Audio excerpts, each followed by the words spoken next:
اور آگے حدیث مبارکہ ہے جو کہ امام مالک اور نسائی نے روایت کی ہیں، لکھی ہیں کہ نبی کریم صلی اللہ علیہ وسلم نے فرمایا مسلمان بندہ جب وضو کرتا ہے نا، وضو تو کلی کرنے سے منہ کے گناہ جھڑ جاتے ہیں، اور جب ناک میں پانی ڈالتا ہے، ناک صاف کرتا ہے تو ناک کے گناہ جھڑ جاتے ہیں، اور فرمایا کہ جب منہ دھوتا ہے تو تمام منہ کے گناہ جھڑ جاتے ہیں،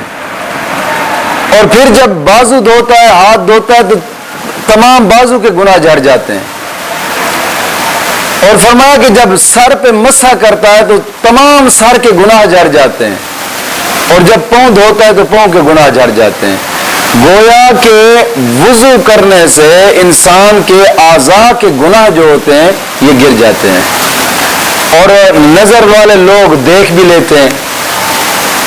نظروں والے لوگ دیکھتے بھی ہیں۔ حضرت امام اعظم رضی اللہ تعالیٰ عنہ، آپ کی مسجد میں ایک نمازی آیا، آپ وضو فرما رہے، آپ بھی وضو فرما رہے اور دوسرا نمازی بھی وضو فرما رہا، تو آپ نے جب دیکھا نا اس کے وضو والے پانی کی طرف، آپ نے فرمایا اٹھے جا پہلے غسل کر اور توبہ کر کے آ۔ اس نے کہا حضرت خیر ہے، آپ نے فرمایا کہ تو فلاں جگہ پہ زنا کر کے آیا، تیرا پانی مجھے بتا رہا ہے۔ پانی میں گناہ جاتے ہوئے امام اعظم دیکھ رہے تھے کہ تیرے وضو کا پانی مجھے بتا رہا ہے کہ تو فلاں گناہ کر کے آیا، جا غسل کر اور توبہ کر گناہ سے۔ تو نظر دیکھنے والے لوگ، اہل بصیرت جو ہوتے ہیں، وہ ان چیزوں کو دیکھ لیتے ہیں کہ جو تو گناہ کر کے آیا نا، تیرے زنا والا گناہ جو تھا وہ میں وضو کے پانی میں دھلتا ہوا دیکھ رہا ہوں۔ معلوم ہوتا ہے کہ وضو کے جب انسان وضو کرتا ہے تو اعضاء کے جو گناہ ہوتے ہیں وہ وضو کے پانی سے گرتے ہیں۔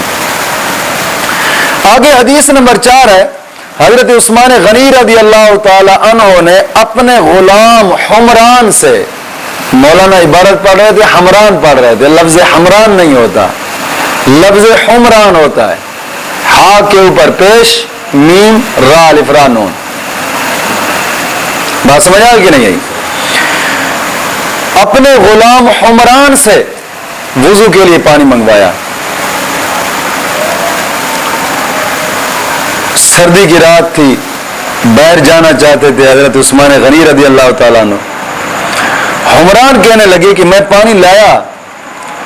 اور انہوں نے اپنے منہ ہاتھ دھوئے،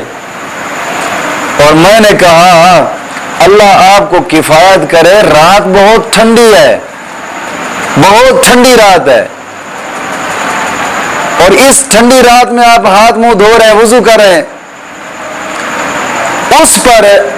حضرت عثمان غنی نے فرمایا کہ میں نے آقا کریم صلی اللہ تعالی علیہ وسلم سے سنا ہے، جو بندہ وضو کامل کرتا ہے اللہ تعالیٰ اس کے اگلے پچھلے گناہوں کو معاف فرما دیتا ہے۔